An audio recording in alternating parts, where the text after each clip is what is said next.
Good morning, and welcome to Intercultural Spark. Wendy, I have my co-host and friend Wendy Swart with me this morning. Hello.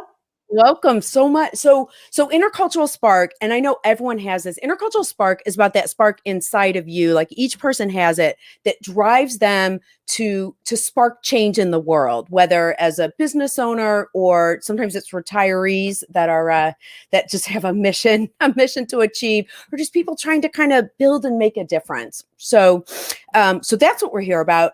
Wendy Swart is here as my co-host. Wendy is actually an absolutely brilliant person. She's got a TEDx talk. She's planning this huge conference for like entrepreneurs and arts innovation. But that is actually not why I invited Wendy to be the co-host. That's kind of boring. Yeah. It is kind of boring. Yeah. Oh, because Wendy does things like goes for a morning walk and then makes a snow hug and sends it to her friend. anything to keep myself occupied and giggling, you know? Exactly. So, and that's kind of what started the theme for today, which is comedy as your superpower. Because Wendy and I were talking back in, I don't know, October or November when it was so bleak, and we're like, if we're building our lives, we need to make it fun. Yeah. So the power of friendship. The power of friendship with funny friends. Woo! Yeah, there you go, being funny. So our guests today, we have two comedians, that word is almost too limiting for how amazing they are. But tell us about Wendy. So Karen Bergreen is joining us. Yeah, Karen Bergreen and I first met she and my husband, Evan, were in college together, class of 87 at Harvard, and we met at one of the reunions, and we've been Facebook friends. You know how that goes. And I just love to watch her videos. I've read her books. I've actually seen her live in New York City, and she's just a terrific woman who's going to add a lot to the conversation. That's amazing. I know she performs. I don't even know how she does it. She performs everywhere. And so Aaron Freeman, the Chicago Tribune, called him the funniest man in Chicago.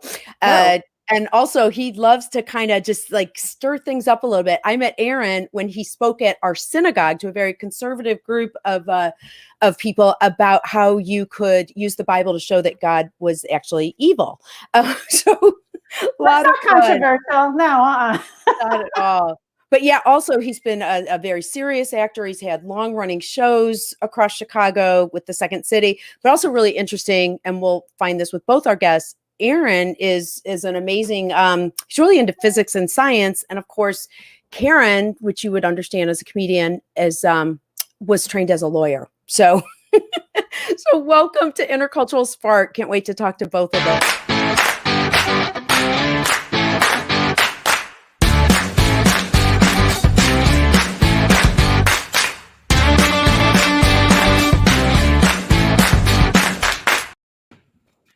Oh, I'm all sorry. Right. Hello. I know. So for everyone, one thing I do want to remind you that for people who are watching live, you can add comments, which Aaron already has a fan club. Stephanie Lease is here, and Stephanie's our guest next week and says Aaron is a blast, wise, and wonderful. But we don't know you're here unless you say hello. So please do say hello or ask questions in the comments. I am going to start with a question for Aaron. So, Aaron, you've been a science reporter. You're also an artist in residence. You had been at the Chicago Council on Science and Technology, now at the Ronan Institute. So what do you see as the connection between science and comedy? One of my favorite topics. So science and comedy are connected because they are both inherently optimistic endeavors. You don't, it is absurd to think that, for example, in physics, that you can understand the fundamental nature of matter, of reality, down to the last vibration of the last quark in the 11th dimension. It's nuts. But you do it anyway, because even though you absolutely positively know that you won't get it, you think something good will come out of it. It's the same thing. Okay. And so comedy is an inherently optimistic endeavor, because comedy is a way of looking at life that makes happy endings seem inevitable. For example, when the guy slips on the banana peel and falls, we laugh because we assume he didn't crack his skull. He merely lost his dignity. Mm-hmm.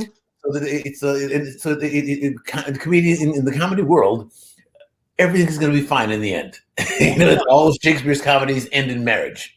How does that fit? it seems like there's a lot of trust involved there.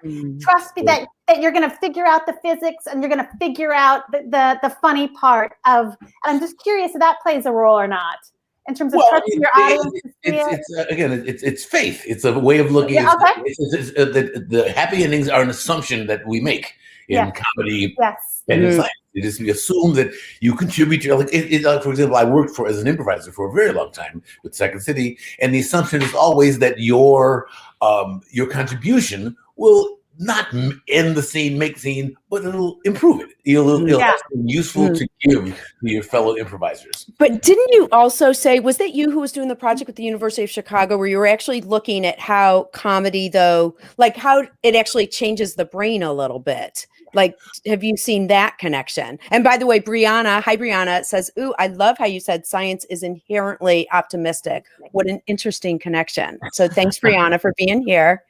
Well, it's a really interesting thing because comedy jokes unequivocally change your body. There's a guy named Del Close who was one of the great gurus of Second City, and he talks about how comedy is essentially an assault. You go into somebody's body, you force their you make them laugh. You force their diaphragm to contract. You force them to expel air. I mean, there are genuine physiological phenomena that occur with every single joke. I love that. Absolutely. That is so funny. Well, I'm going to shift for a second. So going from the connection of science, which I actually love that last one, how comedy actually scientifically has a physiological impact on people's bodies. Karen, you have a law degree and actually even clerked for a judge before turning to comedy. And what I thought was funny is you wanted to be a lawyer like the lawyers on Law and Order, but instead you actually were on Law and Order. So I want, if I can respond to what Aaron said. Oh, please. It's interesting because I make similar, not the same, but a similar analysis with comedy and law.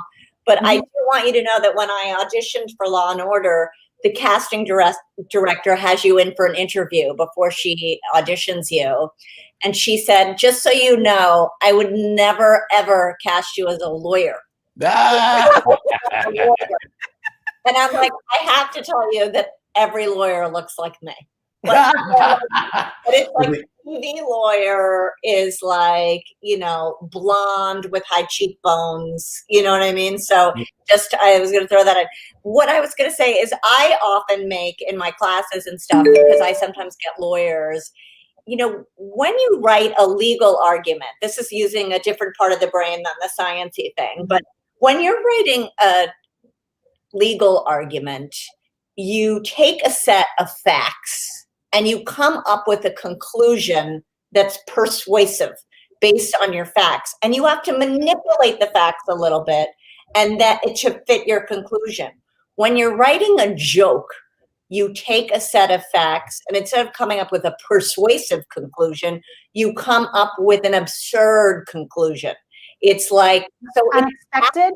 There's a lot of lawyers who are not only comedians, but joke writers, because it's kind of a similar use of the brain. Oh, that's so funny. That sounds like an oxymoron, lawyers who are joke writers. No. Right? I wonder though too, what I'm thinking is the whole improv piece of comedy and the improv piece of being in the court.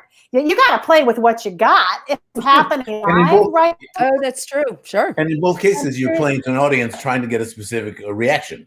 In one case, you want to persuade. Another case, you want to force their diaphragm. And hopefully your audience will give you a happy verdict. So yeah. Well, it also it's certainly true in science and comedy that you develop an hypothesis. I think this is going to work. I think this is going to make them laugh. I think this experiment will work. I think I can prove this fact, and then you test it. And of course, in comedy, the only experiment that matters is, did they laugh? Right. That's the only, but as opposed to, well, I mean, in science as well, in science and comedy, if they don't laugh, or if the experiment fails, you still learned. Yeah. Why are you going to do that one again? Right, you learned all the different ways not to do it. And Aaron, I don't remember anything about science, but don't you sometimes have to change your variables in your experiment so you can say, It Oh, didn't yeah. work, but if I do a little bit of this and a little bit of that, it may work. Well, did you? I mean, I don't know if you follow SpaceX, but they had their fantastic flight of their SN8, which was just a magnificent piece of engineering. Made a 12-story building dance in the air, and it came down. It righted itself, came down straight, and blew up. Okay, so you go, well, okay, that landing part we got to work on. Yeah. But it was still a fantastically, but it was still a fantastically successful experiment because they learned that they had to pressurize the header tanks and blah blah blah. But you always learn from any experiment. You always learn. Like this experiment, will this combination of folks be fun? Well, Right.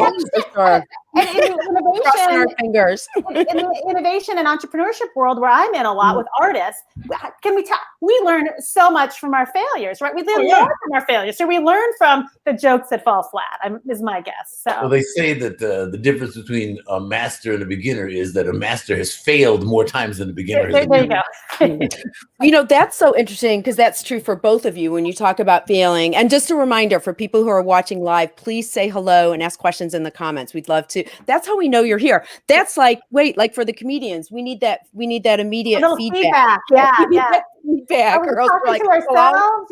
If you don't know you're there, then we're going to end up picking our nose because we think we're by ourselves. Which might be funny. You can experiment. Try it. What's out? Or did it at the same time. It's true. We don't know. But when you talk about putting yourself out there, so between both of you, I actually believe that you both are cloned like 8 times because Karen's written 2 novels, which I thought this would make a fun movie, by the way. Perfect is Overrated. That was her second book.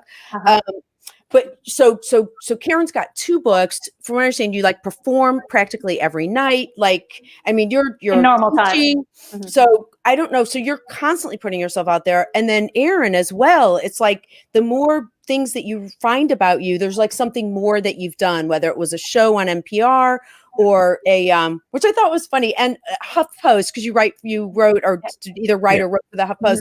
The Tribune said you're the funniest man in Chicago. The HuffPost said you were the funniest Black Jewish person on NPR. And I'm like, I was wondering, I didn't know what the competition was.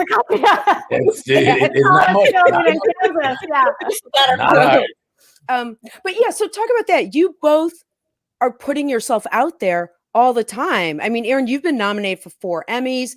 I don't know how you guys do it. And I'm wondering if you have secrets. Do you have to trick yourself into doing it? How do you both have that?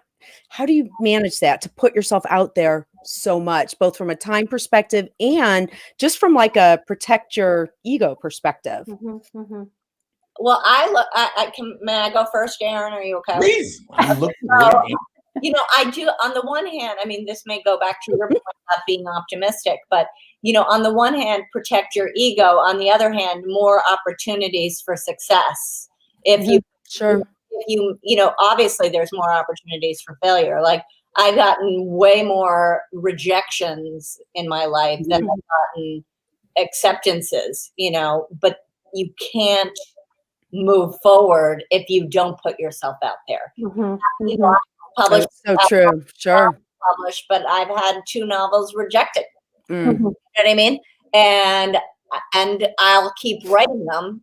And you do have to sort of like the process a little bit. Well, Brianna wonders if it gets easier to put yourself out there over time. Like the more totally good question. Absolutely. It really hurts the first few times. You're like, you get really confused. You take things personally. Yeah. But sometimes it's just not personal. It's not, like if you're writing a certain book, it's not the book of the moment. Like there's, you look at what's published in a given year, it's different kinds of books are the ones that publishing houses are looking for. If you audition for a role, it literally could be, you're not the right height for the person that is, we are under contract to be playing opposite. Sure. So joke doesn't work with a certain audience. Maybe it's just not the right audience for the joke. Sometimes it is like the joke's not funny. I got to rewrite it. But you just, instead of taking things personally, you just have to keep doing the work. It's all about doing the work. Sure. All right. So Stephanie says Aaron brought down the house and simultaneously elevated the audience as MC of our next Theater 35th annual gala in Evanston. Takes a special talent balancing act of how to truly read the audience. So maybe is that part of it as well, Aaron? Like you're putting yourself out there, but adapting. One of the really interesting things about performance is that every audience is a critter. You know, it's like the 3 o'clock Sunday afternoon what we call the blue hair audience. That's a whole critter, and it's a whole different. What you deal with them differently. You speak more slowly, and all kinds of things. Plus, in the thing that kills comedy most effectively, they're not drunk. The more they drink, the funnier I am. You get. Right. It sounds like that 35th gala. Everybody was kind of wasted. No, I like it. People get better looking, funnier, right? Yeah, you give more money too at galas if they're having a little more. Yeah, that's like, I think not about alcohol. You want like a buzz. Yes, like when they're yes. drunk, they can't necessarily process all the information. Right, right. Nice buzz. There's that fine balance. Right. Well, the Greeks might say you want the humors balanced. Right. There you go. Oh my God. In the words of my father, what's so wrong with going through life just a little drunk? Right, Needless to say, no. How old were you when you learned that? He told you when you were 5. You know. Well, yeah. That's so funny.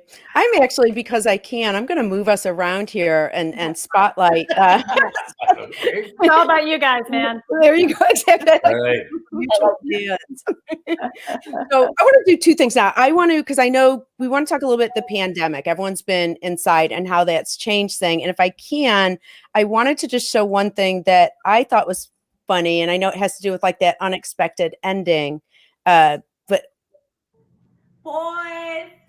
Boys, I have an idea. I think we should get you started on your SAT prep because we're stuck here. And I'm like looking over these questions and I think you can answer some of them. Look at this one. If 2 adults and 2 teens are living in a New York City apartment, eating 3 meals a day at a rate of 2,000 calories per meal for 4 months, how long is it before they kill each other? And the answer is, that was the question. How is everybody healthy in your house? So they still have? We're all alive. Like, oh my God. It's so funny, but it was just the idea of the unexpected. And also, by the way, Brianna is affirming, Wendy, that it's okay. It's never too early to learn those good life lessons. There you go. So, actually, if I may say, just as a sidebar, one of my favorite unexpected laughs is the great Woody Allen joke. He said, I have this gold watch and it means so much to me. My grandfather sold it to me on his deathbed. And just a fun. And as a matter of fact, that's Shaw says that man is the animal who laughs because he's the only one who can tell the difference between the way things are and the way they should be. Oh, interesting. Which goes back to our original idea of comedy, of just comedy and the way that it underlies things. I'm always so impressed at how comedy can, which goes back to being a superhero, how you can look at something that is so difficult and then have comedy make you look inside a little bit and feel almost even warmed about it because you see that commonality. So I'll start with Karen, since we just showed your video. It's been a challenging year and more and more people are craving comedy because there's just so many bad things are happening. How has COVID impacted? Obviously there's the physical things of not literally being able to be in clubs performing, but has it changed how you look at things and how has it impacted you? Well, I would say, one thing is I've kind of embraced the Zoom comedy. It's not the same thing as the live comedy. But, and you have a show, the Ruthless Comedy Hour. That's a weekly show? It's a monthly show. Monthly? Okay. And it's a variety show. And I have to tell you something. I would never have done anything like this. It's a lot of it's not just stand-up. We have sketches. We do a lot of it's like a game show, a sketch show. We experiment a lot, which I don't know if I would have ever done had I not been in captivity. So it is. This is the fascinating part of this. It's like, this is, not that we would ever want to bestow any of this on any of us, but the nimbleness of the artist and having to be able to, embrace this technology in ways you've never had before. Had you ever done, here we are on SteamYard, all the different Facebook live streaming. It's like, round of applause to you, Karen, for. Well, thank you. I mean, it is like one of my co-hosts, where there's three of us. One of them says it's like having a TV studio in your home. Yes. And that's how I look at it. I'm like, this is fun. And we do a cold open. We do like Saturday Night Live. We do polls. We do all, and we get really good, like famous celebrities to go on. I love Andy Borowitz. When was that show? Yeah. Did that already happen? Or is it coming up? Andy spoke at an event when we did the opening of the Spartus Museum in Chicago. Andy was our speaker. He's hilarious. So not only is he hilarious, I've actually worked with him a few times on like talk and stuff. He's a very generous performer, and he's humble. He was completely lovely in all of the exchanges that we had with him. And I love it when celebs live up to their talent. You know what I mean? Yeah. And we had Susie Essman, who's just an amazing person. We've had Joy Behar. We get Jim Gaffigan. Oh, that's great. We've gotten really, Judy Gold just did it. We have amazing, celebrities that do it because we have this wonderful following, and it's the thing we were talking about earlier. We have no idea if something is going to work or not. Right. We don't even practice it. We practice it for each other, and we're all like, "Oh my God, this is so funny!" But we're all friends. You know what I mean? And then it's like, is it going to work for people who aren't our friends? And sometimes the things are less, or sometimes the things are really funny, and sometimes they don't work. And you know what? The audience doesn't care. They're like okay with it. Well, and how do you know? Because they're not laughing out loud in the studio. Somebody will say, I didn't like that as much. Like somebody will tell me privately, but they're never long. I think the key thing is to never make anything too long if it's an experiment. Sure. Aaron, what were you going to say about it? I was going to say, I mean, it's certainly, when you mentioned about talking to you, making each other laugh. And Del Close, again, one of the great gurus of Second City, talks about theater of the heart. It's theater that works to the precise extent that the performers cherish one another. And whenever you could always see on stage, and I assume on Zoom as well, when people like each other. And even if it's not the most hilarious things being said on stage, genuine affection, back when I was studying theater, they say that all that matters is what happens between the people on stage.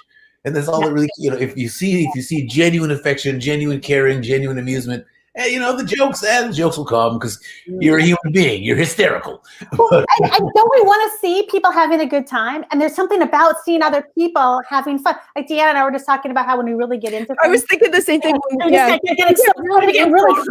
again. What are you guys saying? Yeah. I love that. I love that. You're literally drawn into people. Right. Yeah. One thing I've noticed about being in lockdown is, so our son came home from college last March and ended up staying in Chicago to continue college here. So we have more time to discuss things. And I was telling Aaron that, so our topic of discussion has been the comic Torah, which is Aaron's book, because Sharon wrote the leg. And Sharon, yes. Well, and actually that's the thing. So my son and I gotta see if I can find this picture really quick. My son and I got stymied like at the very beginning after we saw the picture. Oh, this is it. Okay. So my son and I were reading it and we saw this picture so that is Yahweh, which is God holding Moses, except that God looks exactly like Aaron's wife, Sharon. And of course, Moses looks exactly like Aaron. And we're like, So my son was like, with albeit, what is she, the land of milk and honey, who's a new, bombshell next to Aaron. And my son was like, yeah, I'm out. I don't even know what to do with this. So then my husband and I were talking, and I'm still like, I don't know how to process it. And I said to my husband, I said, it's almost like they're portraying God like this jealous, vindictive, controlling woman. And my husband goes, uh-huh.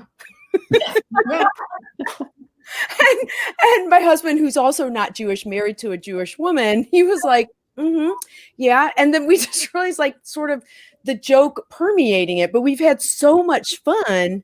And I don't know if that, I see your scowl there. You're like, oh, I never noticed that. All right. So that was. What was the intent?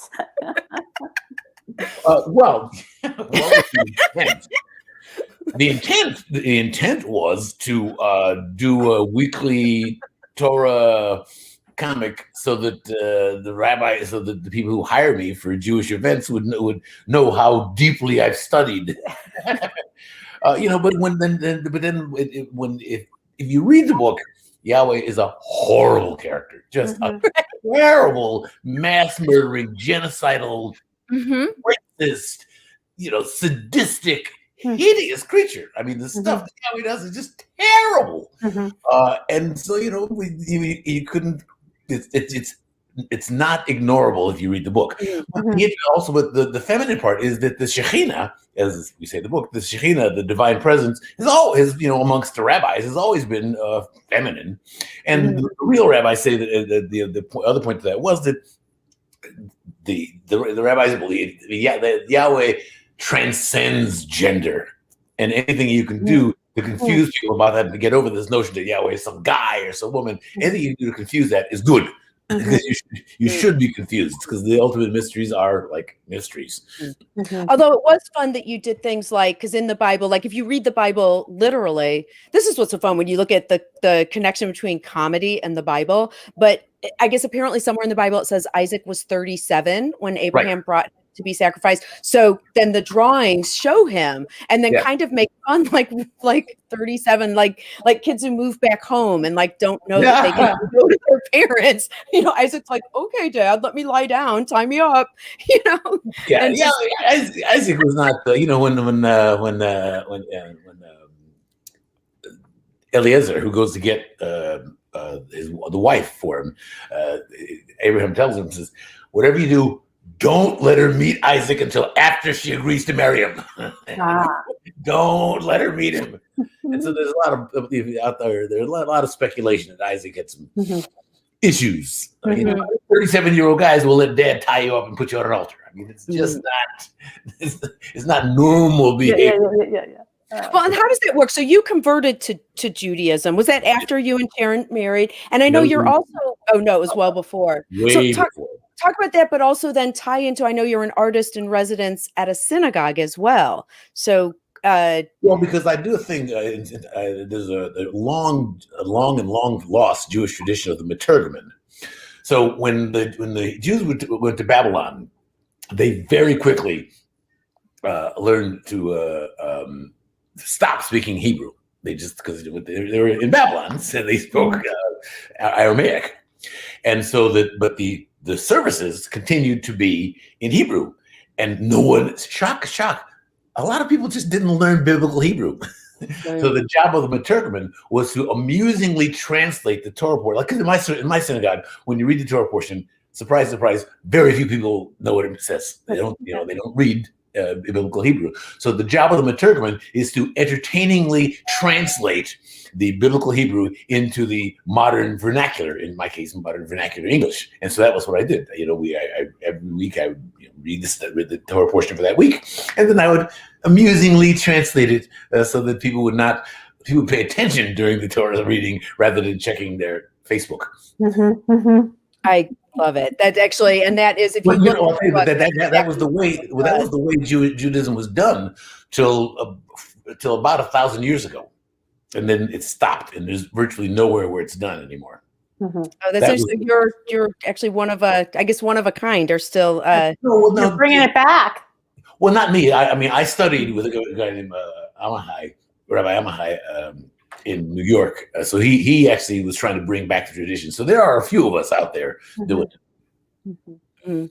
So we are coming up. I knew this would happen. We could probably talk for like 8 hours because there's so much depth and so much information. One other thing we didn't talk about, though, we didn't touch on it because we talk about how you bring comedy into what you do, all the things that you're doing. But Karen, you're also you teach comedy, like you've taught thousands of students. So how is being funny and being a comedian? How does that translate into how you teach other people to do it? Well, I really do. I don't make the class like a showcase for me at all. And I sometimes I'm funny in the class and sometimes I'm not funny in the class. I mean, I often give a funny suggestion to people who are looking for a punchline, but it's really, my class is really trying to help students find their voice. It is not a joke writing class. It's how to approach, like how to figure out how to translate your personality into a funny presence on stage. Fascinating. And, that is not, I don't do like A plus B equals punchline. Oh, like a formula. I mean, I do explain that you need to, I am a big fan of a perfectly written joke. But you have to start off with where you are first and then add the joke writing to that. It has to be from you, not from. It sounds like combination of, comedy, but your entry point is self-exploration. Yeah, I mean, a lot of people, people sometimes, I say this to my class when they start, I'm like, there's something therapeutic about this, but it's not therapy. Like sometimes misunderstand it and they go through, like on the first class, they start telling me things about this and that. And I'm like I'm not a social worker. But I do think that the more self-knowledge you have, the better you are at this in general. There's an exception to every rule, but I do think figuring out what makes you tick is like a very important element to this.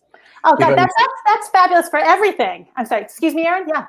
Oh, I was just going to say that to your point, the third rule of improvisation clearly states, don't invent, remember. Right. And Bill Close used to tell us that your job is to search your own soul for those things that are most profound and meaningful into your life, and then translate them into stuff that drunks will laugh at. Yes. Yes, I say, Aaron, to my students, I say, I'm going to say what you just told me, and I'll quote Del Close and maybe you, but I say my rule is start with the truth and end with a lie, because often the truth is not funny enough. Yes. And I like that. Wait, have you ever had someone in your class say, I'm not a funny person? How do you help them find their Second City, Second City's been teaching classes. Second City people have been teaching improv and comedy for years. And people always say, oh, gee, I don't know if I'm funny. And we always tell them the same thing. You're a human being. You're hysterical. Yeah. I mean, really, it's so I walk in the earth.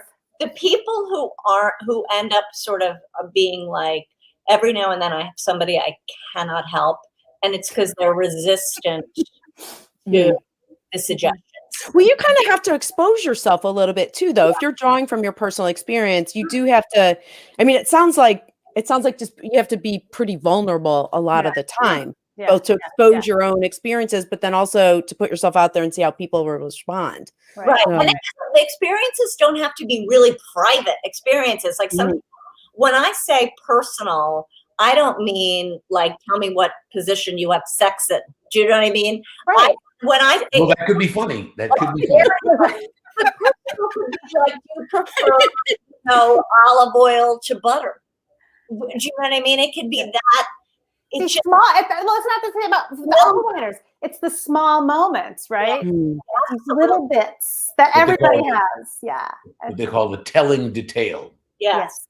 God the details, they say. And so, the details. Well, what do you both? So this is our, well, I will, it's because we, Intercultural Spark. So the whole reason started this show was the idea of, it's that spark inside you, and intercultural, because I believe everyone has it, but it's that spark that drives you to make change and put things out into the world. Mm-hmm. And often there's a thread maybe through all the things that you do. I'll start with Aaron. What do you think that spark is for you that drives the work that you do?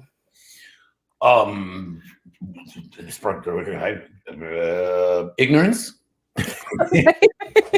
I mean, I'm thoroughly ignorant about everything, and so I'm curious to see, will this work? Well, maybe this will work. Maybe it won't work.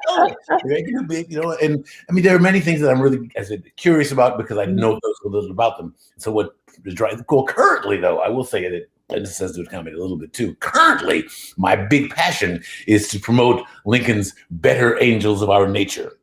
To promote, as they say, my view is, for a comedian, optimism is an occupational hazard, and so I'm selling the notion that it's going to be fine. It's all going to be fine in the end. It all works out. We'll all get married. We won't gain the COVID-19 pounds, most of it, and it's all going to be fine. Optimism. I love it. Ignorance and optimism. I actually, that's a lifestyle. I could do that. So. Ignorance, ignorance and a gin and tonic. So yes. Yeah. And how about you, Karen? Yeah, I'm so curious. What is it what's pulling you through these days, and what's your spark? I really think connection to other people. Feeling that connection is so important, and figure it out on Zoom.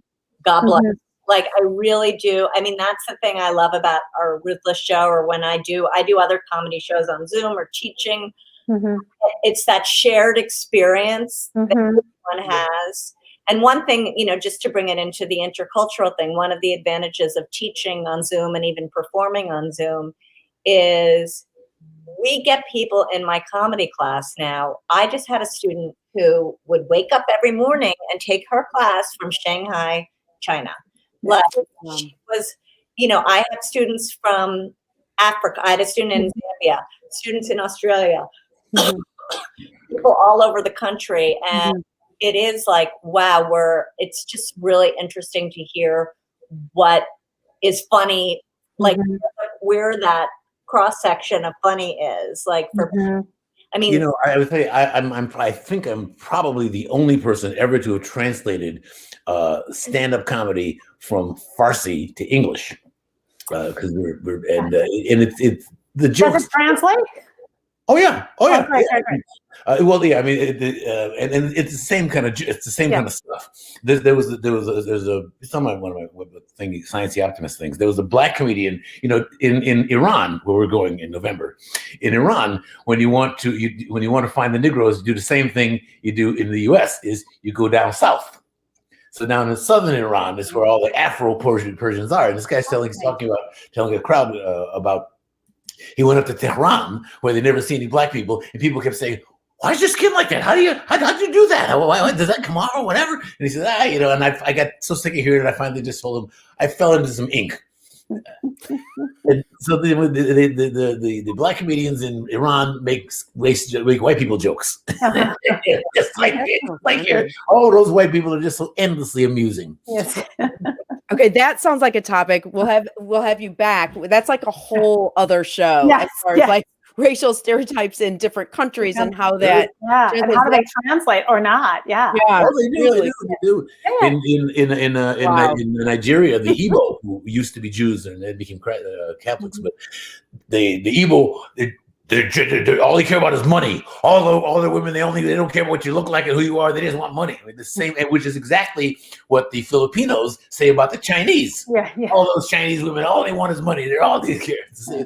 There's like 5 stereotypes that everybody applies to whoever it is happens to be around. Right. There's some global stereotypes. That's an interesting way to do it without perpetuating the stereotype, but really interesting. Just on the intercultural thing, I'm fascinated by that. They talk about the dumb Irish, the dumb Polish. Growing up in Minnesota, we're gonna have to do. I promise we'll have you back. I promise we'll have you back for a whole other show for that one. Wendy, thank you so much for being a co-host today. Wendy and I, like, it's a party whenever we're together. So absolutely love that I'm you're thrilled here. that you let me come along for the ride, Deanna. It's fabulous. So Don't go and away. great I'm to going to, see you, Karen and Aaron. yeah, Thank thank you, you. guys. Don't go Thank away. I'm going to end our show, but Much. stay here. No. Yeah. Yeah.